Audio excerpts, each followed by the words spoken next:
सुहास बाबर.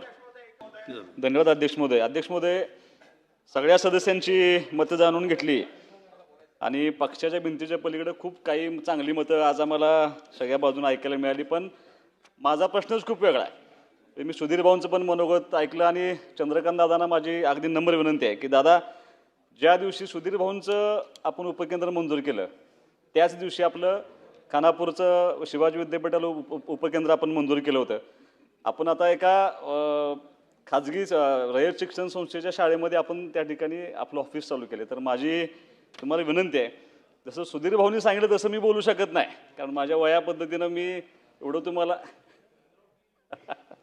एवढ्या मोठ्यानं बोलू शकत नाही. पण विनंती एवढीच आहे की जर आज तुम्ही उत्तरामध्ये सुधीर भाऊंच्यासाठी जर काही तरतूद करणार असाल तर तुम्ही आमच्या जिल्ह्याचे पालकमंत्री आहात, त्यामुळे तुम्ही खानापूरच्या शिवाजी विद्यापीठाच्या उपकेंद्रावर सुद्धा निधीची भरघोस तरतूद करावी अशी तुम्हाला फक्त माझी विनंती आहे. आमच्या सुहास भैयांनी जो विषय मांडला तो बरोबर आहे की आम्ही तेही उपकेंद्र खानापूरला मान्य केलं, मग त्याची जागा मिळेना, मग त्यांनी बऱ्याच जागा सुचवल्यात. तूर्त कोणाच्या तरी कॉलेजमध्ये सुरू करा असं म्हणून रयतची परवानगी मिळाली आणि ते उपकेंद्र सुरू करतो.